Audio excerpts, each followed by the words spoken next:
अपनी गांव की सहेलियों के साथ किटी पार्टी कर रही थी। आजकल के लड़के लड़कियों का चक्कर मुझे बिल्कुल समझ नहीं आता। जिसे देखो वही लव मैरिज कर रहा है। विमला, तेरा भी तो बेटा जवान हो चुका है। देखना कहीं वो तो किसी लड़की के चक्कर में नहीं फंस गया। मैं ऐसा होने ही नहीं दूंगी। मैं अपने रोहन के लिए लाखों में एक बहू ढूंढ कर लाऊंगी और दहेज में एक मस्त गाड़ी लूंगी। फिर एक के ऊपर एक पैर रखकर ठाट से चलूंगी पूरे गांव में। ऐसे वो सब गप्पे मारती रही। शाम को जब विमला अपने घर आई तो देखा उसके बेटे रोहन के साथ एक लड़की थी और दोनों के गले में वरमाला थी। ये सब क्या है रोहन? माँ, ये दिव्या है। हम दोनों एक दूसरे को पसंद करते हैं, इसीलिए शादी कर ली। आपको ये सब पसंद नहीं, इसीलिए नहीं बताया। ए लड़की, तू इस घर में नहीं रह सकती। निकल जा इस घर से।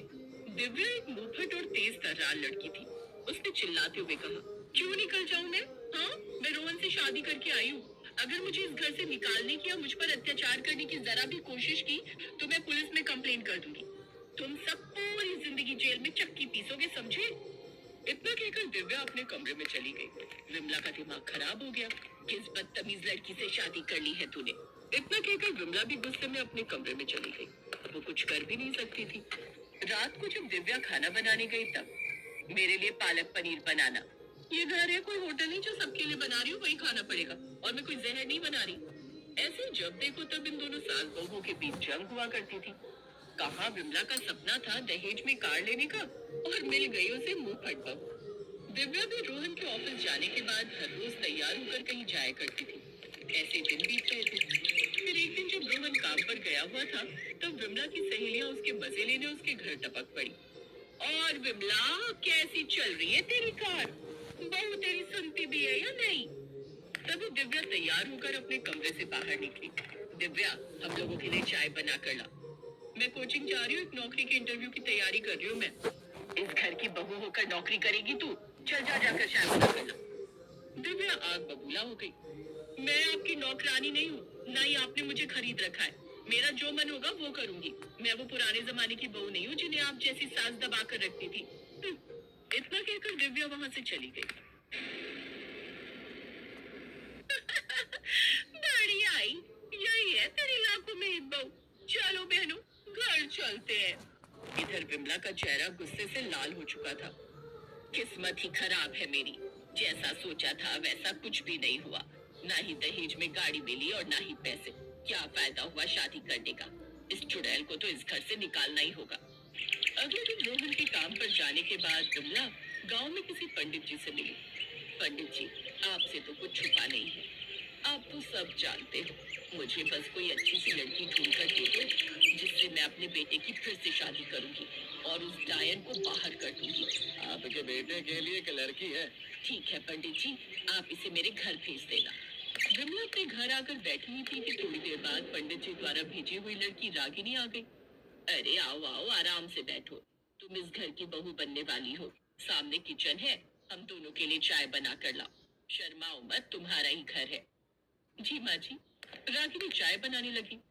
दिव्या ये सब बहुत देर से सुन रही थी। वो गुस्से में किचन में गई और, ये मेरा किचन है, किसी अनजान को यहाँ परमिशन नहीं है, निकल यहाँ से। मुझे माँ जी ने बुलाया है, इस घर की होने वाली बहू हूँ मैं। ऐसे ही दोनों के बीच लड़ाई झगड़ा होने लगा। एक दिन तो हद ही हो गई। दिव्या, तू अब इस घर से निकल जा। तुझे न ढंग से बात करनी आती है न इज्जत करनी आती है। मैं रोहन की शादी रागिनी से कराऊं, तू निकल जा। ठीक है, अगर रोहन इससे शादी करने को तैयार है तो मैं निकल जाती हूँ इस घर से। दिव्या उसी वक्त गुस्से में घर से बाहर चली गई। विमला बहुत खुश हुई। अच्छा हुआ चली गई, अब मैं आराम से तेरी शादी रोहन से कराऊंगी। शाम को जब रोहन घर आया तो उसे दिव्या नहीं मिली। अरे किसे ढूंढ रहा है तू? तेरी दिव्या ये घर छोड़कर चली गई।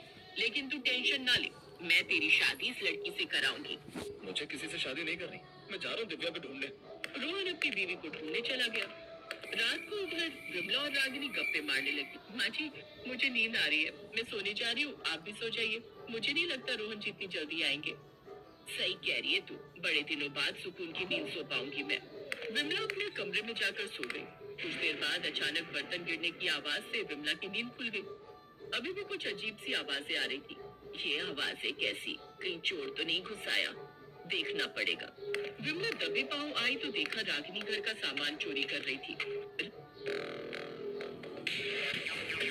रागिनी, तू ये क्या कर रही है? तभी रागिनी ने बेलन उठाकर जोर से विमला की खोपड़ी पर मारा और भाग गई। विमला के सर पर गहरी चोट आ गई। विमला बेहोश हो गई। थोड़ी देर बाद रोहन और दिव्या वापस आ गए। विमला को इस हालत में देखकर दोनों हैरान हो गए। माँ जी को तुरंत हॉस्पिटल ले जाना होगा, इनके सर पर गहरी चोट लगी है। रोहन और दिव्या विमला को हॉस्पिटल लेकर गए। करीब 2 घंटे बाद उन्हें होश आया। सारी रात वहीं गुजर गई। आप ऑफिस जाओ, मैं माँ जी के पास हूँ। रोहन को अर्जेंट काम था, इसलिए वो काम पर चला गया। 4-5 दिनों तक दिव्या ने विमला की उस हॉस्पिटल में खूब सेवा की। अब उसके घाव भी भरने लगे, पर अभी तक ना ही दिव्या विमला से बात कर रही थी और ना ही विमला दिव्या से। एक रात देखा माँ, आपको दिव्या पसंद नहीं थी, पर उसी ने आपकी सेवा की। जब से आप यहाँ भर्ती हो तब से वो कहीं नहीं गई, और जिसको आप लेकर आई थी वो चोर निकली। मुझे माफ कर दे बहू, आज से तू ही मेरी बहू है। माँ जी, आज आप डिस्चार्ज होने वाली है, पर इसके अलावा एक और खुशखबरी है। मैं जिस नौकरी की वजह से परेशान थी ना, उस नौकरी के लिए लाखों लोगों ने अप्लाई किया था, पर उन लाखों लोगों में से कंपनी ने मुझे चुना है। मुझे कुछ एडवांस मिला था, तो डाउन पेमेंट करके मैंने कार ले ली है। रोहन आज उसी कार से आए हैं। आज मैं आपको अपनी कार में घर ले चलूंगी। विमला की आंखों से खुशी के आंसू छलक पड़े। दिव्या अपनी सास को कार में बिठाकर गांव पहुंची। उसकी सारी सहेलियां उसे बड़े ही ध्यान से देख रही थी। ये खुशी विमला से बर्दाश्त नहीं। वो जैसे ही कार से बाहर निकली, उसने दिव्या को गले से लगाया और जोर जोर से रोने लगी। रोहन ये नजारा देखकर बहुत खुश हो रहा था। अरे अब क्यों रोती है विमला? तेरा कार वाला बरसों पुराना सपना तेरी बहू ने पूरा कर दिया है।